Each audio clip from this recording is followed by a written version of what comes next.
Coming up next, he is the partner for Dentons, and he's the head of the European Cannabis Group. Please put your hands together and welcome Peter Homberg.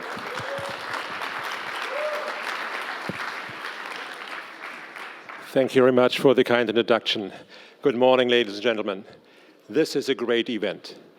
I've never seen such a large group of people coming together talking about cannabis since 2020. And I would like to thank Alex Rogers and his team to put together such a wonderful conference here. It's a pleasure to be here. Thank you so much. Do you know the difference between a German speaker and a speaker from the US or the UK? Well, the speakers from the US or the UK start their speech usually with a joke. The Germans do that with an agenda. I have skipped the agenda, but even worse, I've skipped a joke.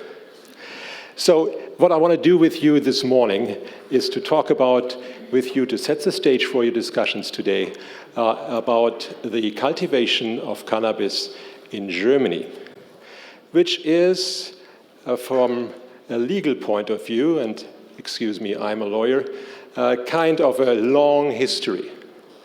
It all started back in 2019. What you definitely know is that the liberalization of cannabis for medicinal purpose in Germany has not been caused by a thoughtful discussion and a lengthy thought process. It was triggered actually by a court decision in 2016, which we heard yesterday. And very quickly, the legislator put together some legal framework for cannabis. To get the background clear here, before 2017, we had around 600 to 1,000 users of cannabis for medicinal purposes, patients who have received a specific exemption from the BfArM, which is the German FDA, to use cannabis for their own purposes, for treating their disease. One of those patients actually started growing for his own purposes. And what the Germans are very good in, and he received it immediately, is a cease and desist order. So he went to court, and in 2016, he received actually a positive court decision by the highest administrative court in Germany that he is allowed to grow his own cannabis, which for the lawmaker is really a nightmare. Now you have around 1,000 legalized growers. So that's why very quickly in March 2017, the liberalization of cannabis for medicinal purposes was established. With the necessity, and that's why I'm telling you that, that the cultivation of cannabis for medicinal purposes needs to be allowed as well, under state control, according to the 1961 UN Single Convention, which you, I believe, all know. So the consequence was that the BfArM established a Cannabis Agency, which is going to control the respective cultivation. And the cultivation process started with a tender process. Actually, back in 2019, the tender process was ended. Well, there were two tender processes with legal hurdles. I spare you all the details here.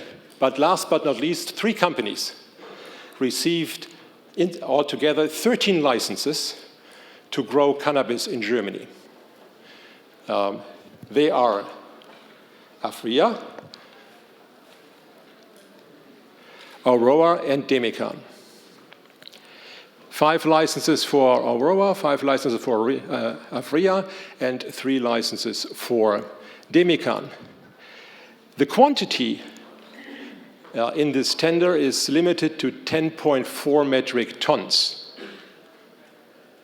for 4 years altogether, which means these 3 licensees are in a position to produce together 2.6 tons per annum, which is from, and I will show you that in a minute, from a market point of view, at least that's what most thought, are neglectable. That's only half the truth, and I will come back to that in a minute.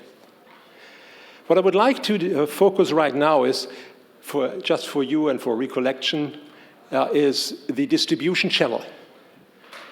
How currently, before really the cannabis cultivated in Germany hits the market, cannabis products for medicinal purposes are imported into Germany.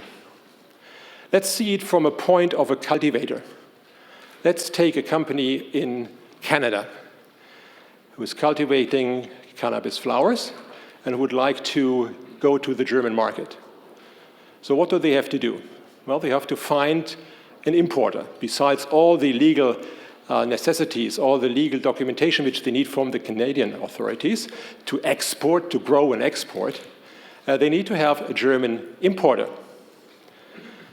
The German importer then is going to apply for the import license, always provided that he has been properly recognized as a duly licensed importer for cannabis products in Germany, with the consequence that A, he has to name the country, B, he has to name the exporter, the Canadian company, and C, he has to identify the product. And now I'm coming to the monograph for cannabis flowers.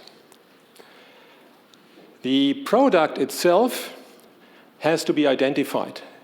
The application to the respective authorities is Company A from Canada is going to export to Germany, and we are importing a product with a THC content, let's say, of 20%. Let's leave out the CBD percentage. And we call that Charlie Watts in memory. So Charlie Watts' product with 20% THC is then legalized, licensed to be imported into Germany. The German monograph, which actually defines the quality requirements for that product, for all products, but now in specific for Charlie Watts, stipulates that the difference between the applied 20% THC content and what can be imported is limited to plus minus 10%. That means the product which arrives in Germany, Charlie Watts, can only have 22% THC or 18. All above or below does not fulfill the quality requirements under the German monograph.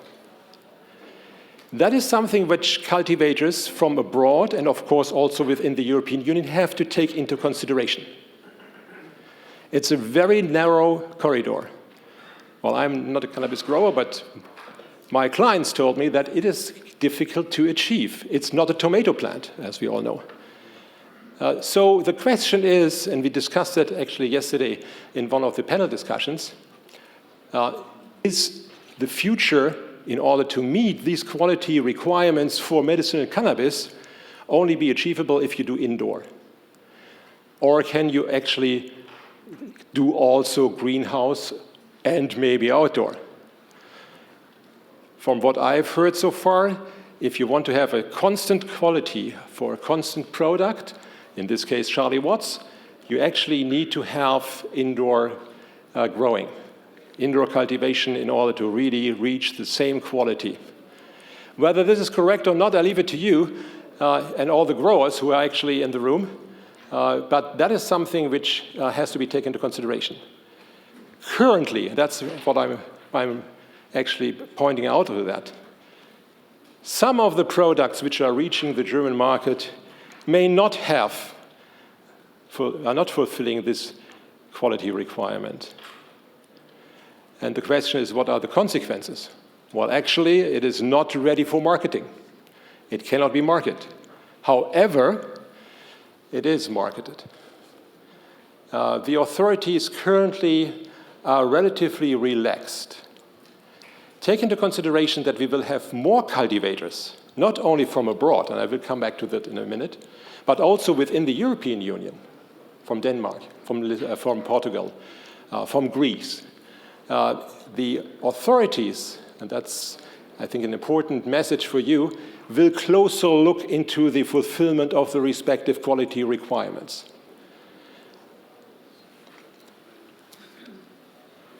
So, coming back to GACP and GMP, we also discussed that yesterday in the Investors Forum, just for a second. There is currently a route where GACP grown and cultivated cannabis is exported into the European Union. The normal route would be that the respective cultivator receives EU GMP certification, which for those who are abroad is difficult to achieve because it needs an on-site inspection from the German authorities whether the grower, the cultivator abroad, is fulfilling this requirement, is fulfilling EU GMP requirements. So there are indeed officers from the authorities flying to Canada, to Lesotho, to other countries outside of the European Union, checking on site whether the requirements are fulfilled. Then the cultivator gets the respective approval and is then allowed to export its product under EU GMP to Germany or other European countries. What we have experienced in the last couple of months, and you may have seen that also in the trade press, is that cannabis flowers, just GACP processed, cultivated, cut, packaged, shipped, has reached the European market. It has then been processed here in Europe under EU GMP certification and then sold to those countries who allow medicinal cannabis for their patients. That is, of course, a different route, and you may, of course, also calculate the respective saving on costs if you are not actually doing EU GMP certified cultivating in a country outside of the European Union. Whether this route will be viable also in the future is difficult. The authorities are very closely looking into that.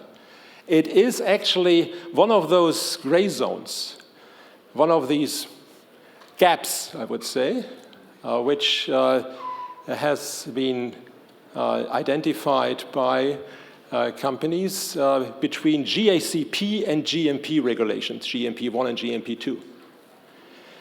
There is a drying process allowed, a pre-drying process allowed under GACP.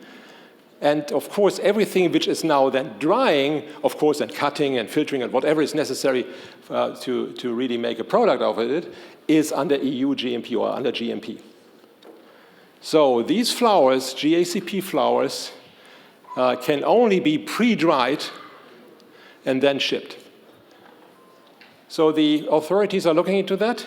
I don't know whether this is a sustainable route for the next, let's say, 2 to 5 years, but it is a way which you should be aware if you are in that market. Let's talk a little bit about the quantities. This is not the consumption. This is not what has been imported.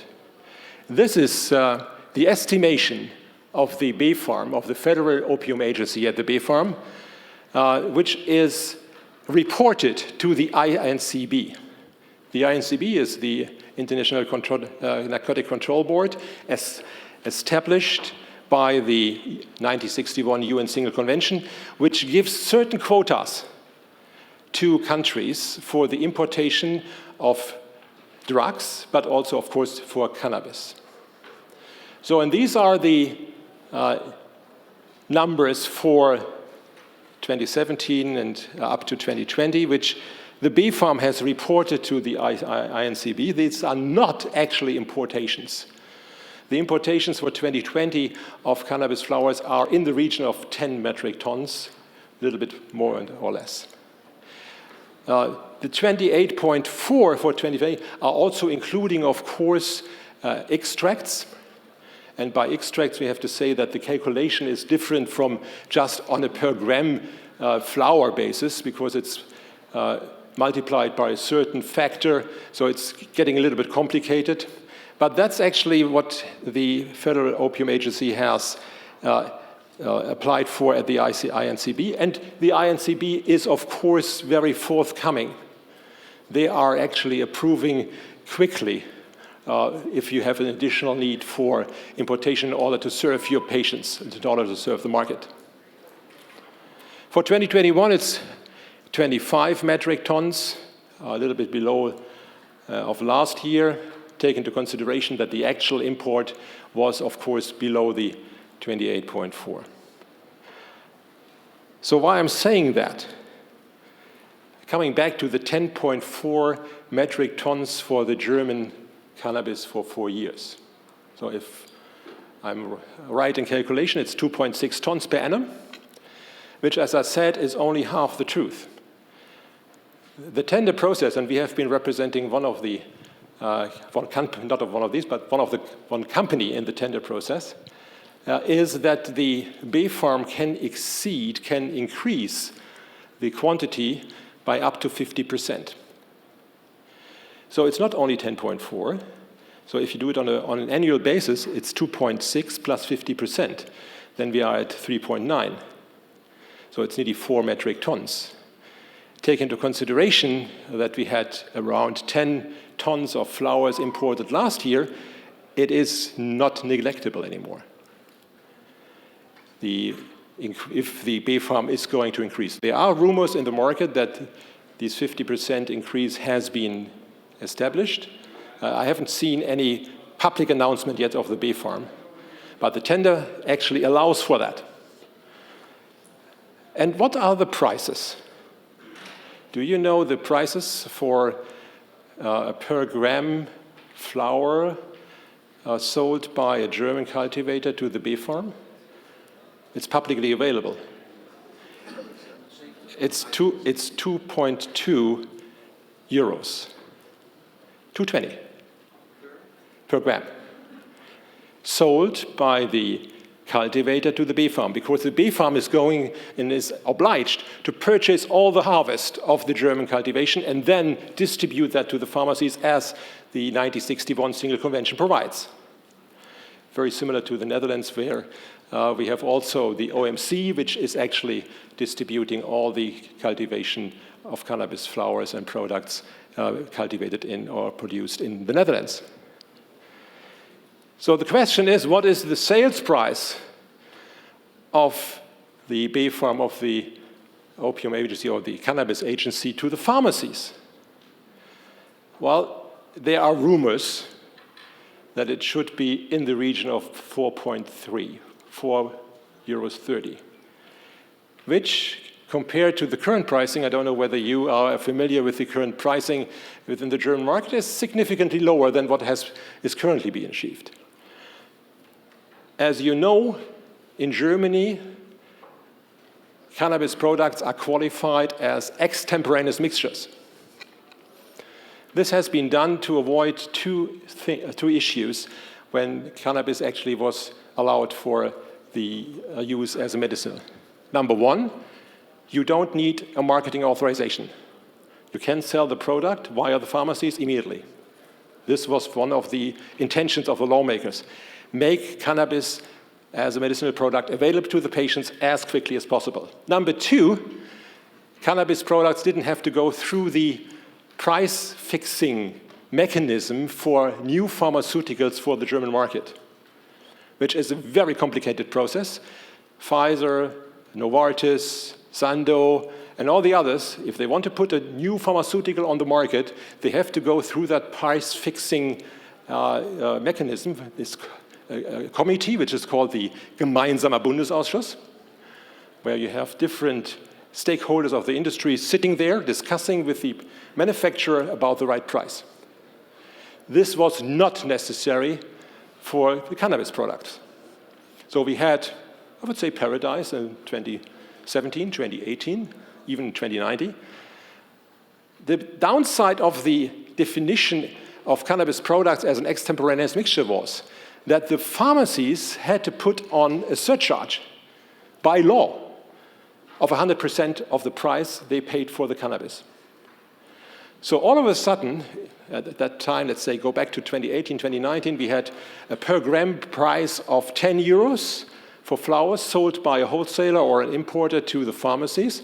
And then the 100% surcharge came, and all of a sudden, we had a price of 20 euros per gram of cannabis flowers for the patient, to be reimbursed by the respective health authorities, health insurances. Because we have a compulsory health insurance program here in place in Germany, as you may know, which, if you apply and get respective approval, reimburses you for the treatment of your disease with cannabis products. That was difficult, to say at least. So the health insurance companies actually said, well, that's not possible. We have to find a mechanism to really get that under control.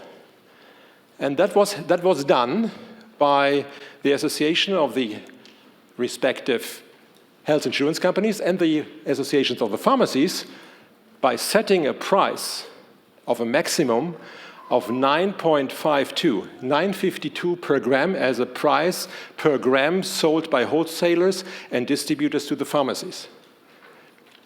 And then, of course, the surcharge will be added, but not 100%. It is actually going down by quantity. So having said that, and knowing that currently the pricing in the market is even below the 9.52 per gram, because there are rebates granted to by the respective distributors and wholesalers, the price of the German cannabis may have an impact on the whole system. And there are pharmacies, there are single pharmacies who actually already said, why should I buy today from you your cannabis for, let's say, 750 or 680 per gram if I can get that from the German distribution, from the B farm actually, for 420. So this is kind of a disturbance already going on in the market, which you should know and which you should take into consideration. Just a little bit of an overlook about the importation of medical cannabis in 2017 and up to 2020. As you can see, it's kind of different in the quarters. Of course, everything was impacted by the pandemic, which we all know.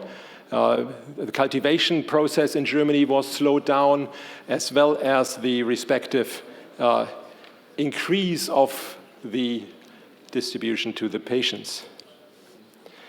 And as you know, the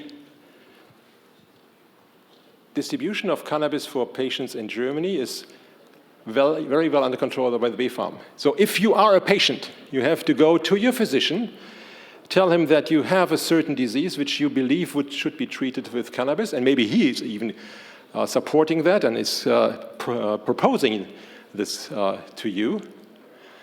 But then the whole issue starts. Patient and physician have to sit together and fill in, I would say, a significant form to apply for the reimbursement to the respective health insurance. Of all applications, around 40% are rejected. 60% are granted for reimbursement, just over the thumb. The question is only, are the new applications or there are mistakes in the format, it's wrong information, and the rejection reasons are not really transparent, to be very frank. But that's the rule of thumb. So 60% actually are granted. And now the physician has to monitor his treatment. So he has to report to the B farm for which indication he has prescribed what kind of product and what is the result. So if you look into that, and I have been in the industry, for the pharmacy industry for quite some time, it is a large observational study. It is a significant observational study with now more than, we yesterday said around 80,000 patients, maybe more, maybe less, So these data are all collected by the BfArM. And they are transparent, they are reported. And I think it's worthwhile to look into those. And I have for you put together the respective indications. And the vast majority of treatment with medicinal cannabis is for pain, followed by spasticity and other indications. And we have discussed yesterday what is really the future of the market. Will we see finished products, finished cannabis products, like Sativex? And there are, of course, companies who are doing clinical studies in different stages, clinical phase 2, clinical phase 2A, 2B, in order to see whether they can get the marketing authorization for cannabis-related products as a finished product. From my point of view, and that's my personal opinion, clinical studies in that field are difficult. Of course, and we discussed that, as I said yesterday, the endpoints defined in your clinical study have to be very carefully selected. If you miss the endpoints, you fail with your clinical study. And even worse, according to the new transparency rules regarding clinical study within the European Union, this has to be published. So you can't hide that somewhere.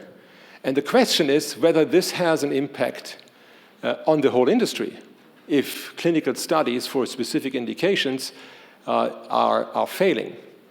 And the percentage of failing, well, it's difficult to say for cannabis because, cannabis is well known. You don't have the toxicity issue.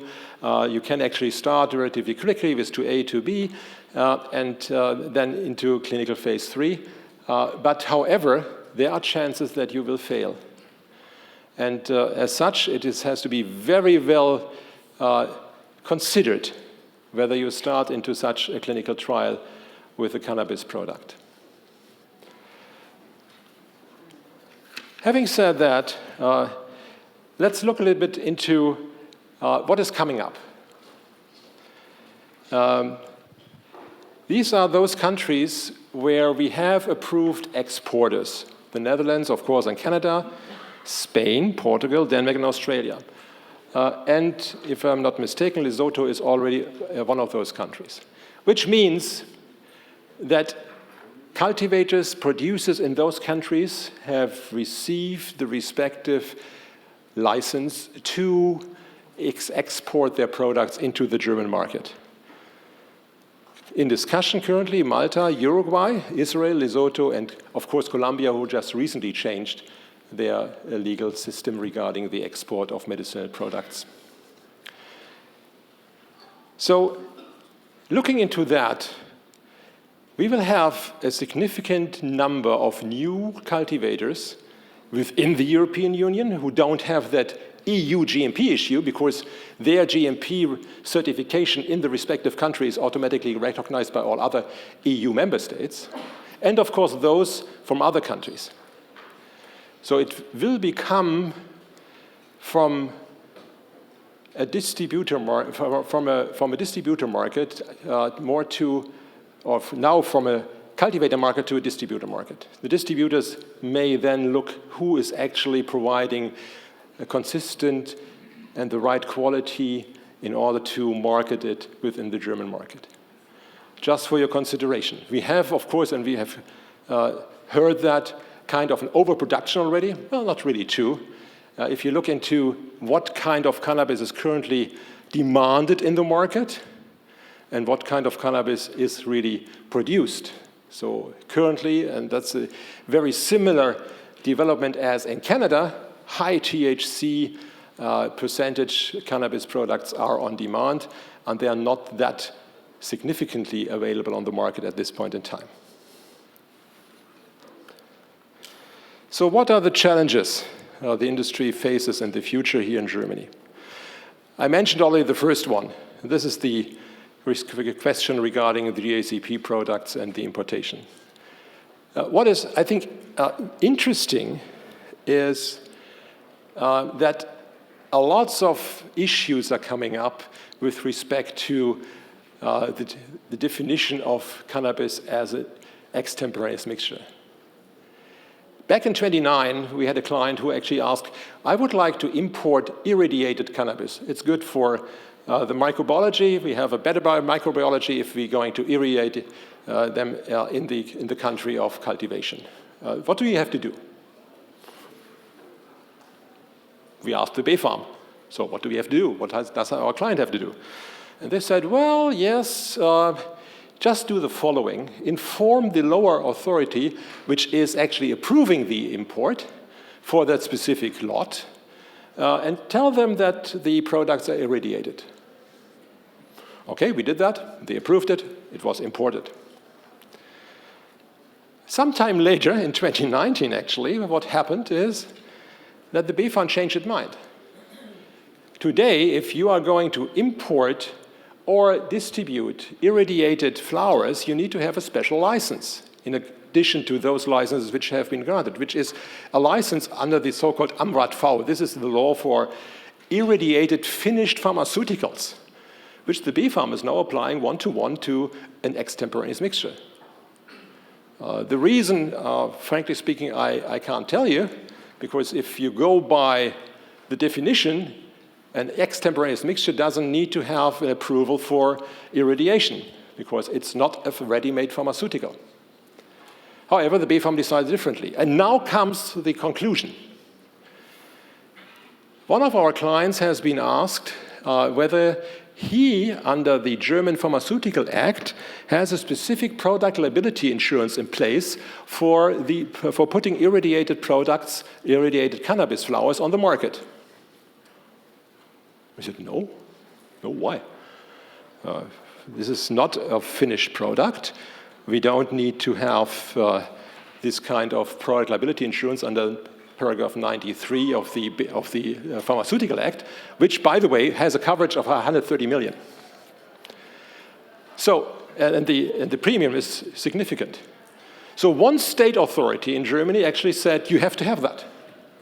And they, of course, have covered that for the products which are irradiated, because the irradiation license, according to that state authority, is a marketing authorization which is similar to the marketing authorization which is granted for finished products.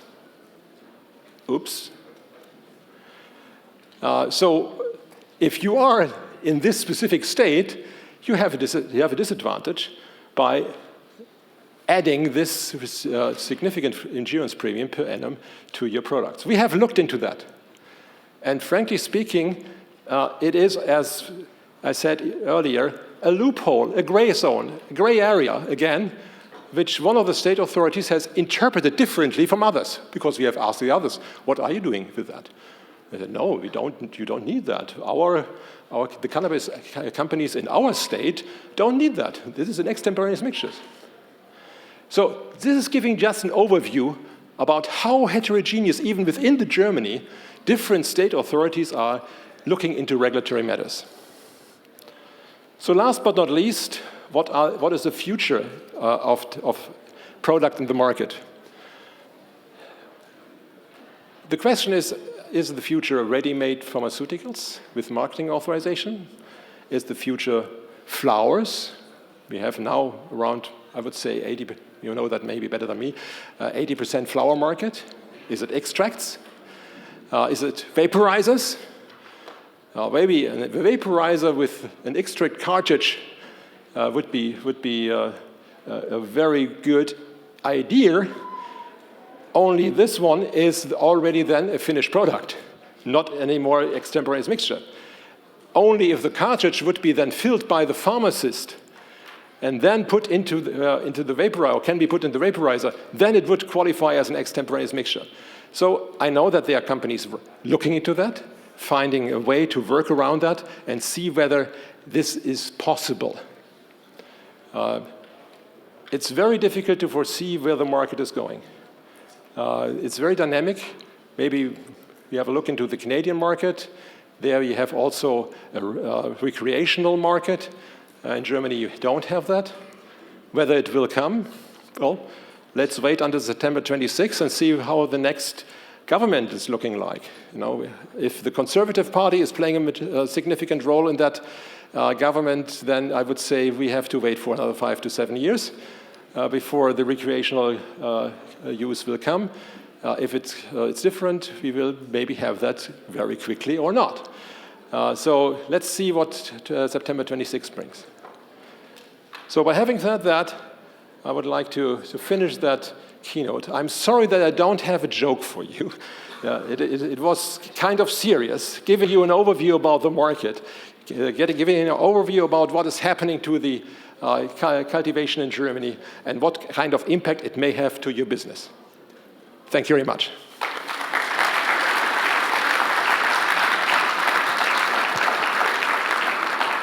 Peter Homberg, one more time. Do you have time for a few questions? You have time for a few questions, yes? Does anyone have a question? Why do you always have to sit in the back? Jan Witte, I have one question regarding the future of reimbursement. As you mentioned, under the federal court rule decision, the law was made in terms that there should be availability. That was the major point. Now we are seeing changes in, for example, the PZN numbers, so it's easier to track which company does which product.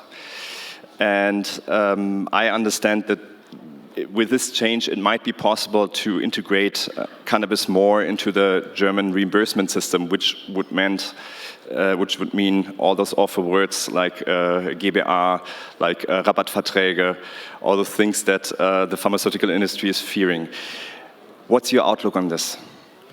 As I said, currently we have this wonderful situation that the prices are not really controlled except for this fixing of the price between the wholesaler and the pharmacies at 9.52, which we all know is even difficult to achieve because the market is, from a pharmacy point of view, reacting differently. We have now large pharmacies or pharmacies who are going to combine their buying power and discussing with respective wholesalers the prices downwards.